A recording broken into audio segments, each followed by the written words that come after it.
Have you ever caught yourself tapping your foot to a song, totally on autopilot? Or maybe nodding your head along to a beat without even realizing you're doing it? It feels like this simple, automatic thing we do, but what if it's way more than just a habit? What if that simple foot tap is actually a little window into a huge, fundamental force that organizes our brains, our feelings, our communities, and even the way we share ideas? Well, today we're pulling back the curtain on that hidden force.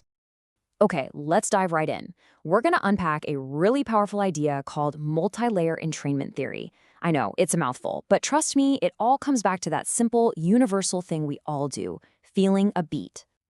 So here's our game plan. We're going to start with the rhythm that's all around us, and then we'll take a journey through the 4 big layers it shapes, from what's happening inside your brain, to how you connect with others, and finally, to how we build entire worlds of ideas together. So, let's start with the one big concept that makes this whole theory tick. It's a process that is happening literally everywhere, all the time, in the world around us and deep inside ourselves. And that process is called entrainment. It's basically a scientific way of saying that rhythms love to sync up with each other. You know, like how if you put a bunch of pendulum clocks in the same room, they'll eventually all start swinging in perfect time? It's wild, right? Well, guess what? Our own brains and bodies do the exact same thing.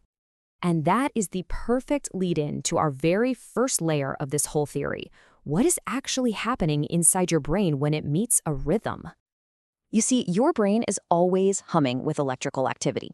We call these brainwaves. And neural entrainment is what happens when those internal brainwaves literally start to fire in sync with a rhythm from the outside world, like the beat in a song or even a flashing light. It's a direct physical connection. And what's fascinating is your brain isn't picky about where that rhythm comes from. It could be something you hear, like binaural beats in your headphones. It could be something you see, like a flickering light. Or it could even be something you feel, like a rhythmic vibration from your phone. Your nervous system sees a steady beat, and it wants to get on board. So how does this actually work? Well, it happens in about 3 steps. First, your brainwaves phase lock.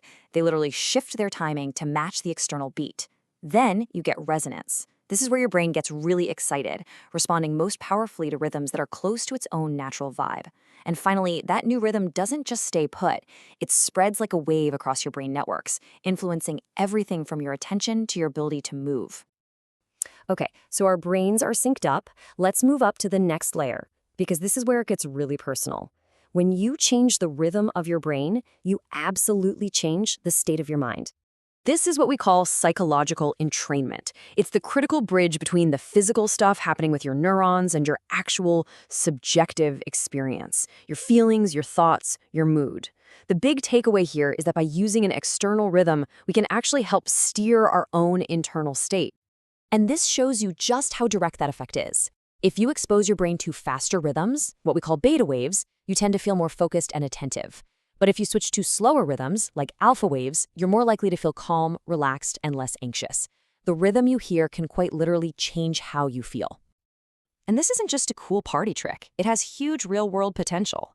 Researchers are seriously looking into using rhythm to help with things like attention regulation for ADHD, for reducing anxiety and stress, for improving sleep. It really is a new frontier in thinking about mental wellness. But this whole process doesn't just stop inside your own head. Oh no. The next layer shows us how rhythm scales up to connect us with each other.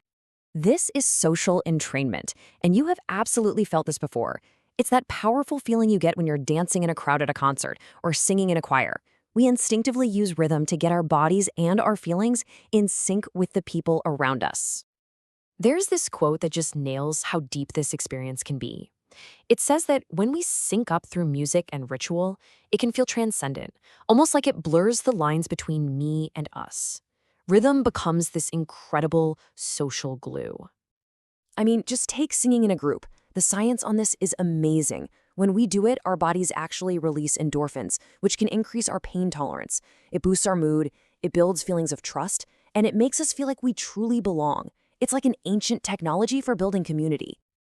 All right, we've gone from the brain to the mind to the group. Now for our last and maybe most mind-bending layer. It turns out that even the way we think and communicate has its own kind of rhythm. This is called conceptual entrainment. And the core idea is that just like we sync our bodies to a musical beat, we have to sync our minds to a shared idea. When we have a good conversation, what we're really doing is trying to get on the same mental wavelength. Seriously, think about it. Every conversation is this little dance of calibration. We adjust our words, we clarify what we mean, we check in to make sure we're understood. All of it is an effort to get our ideas in sync. We don't just find shared meaning, we build it together through this rhythmic back and forth. So, we've just journeyed through these 4 amazing layers: the neural, the psychological, the social, and the conceptual. Now it's time to zoom out and see how it all fits together. And this is multi-layer entrainment theory in a nutshell. It's this beautiful, unifying idea that one single process, getting in sync, is the fundamental way we create order and connection at every level of our lives, from our very own brain cells all the way up to our civilizations. And you can really see how these layers build on each other, creating this incredible architecture of coherence. It all starts at the bottom, with our brainwaves syncing up. That, in turn, allows our moods and our focus to get in line. Once we're in sync with ourselves, it's so much easier to sync up with others, building that trust and community. And finally, on top of that strong social foundation, we can build entire worlds of shared ideas. Each layer supports the next. So let's bring it all the way back to where we started, to you, tapping your foot to a song. The next time that happens, remember what's really going on. You're not just feeling a beat. You are plugging into the fundamental rhythmic process that wires our brains, shapes our minds, binds us together, and literally builds our worlds. Rhythm isn't just in the music, it's in us.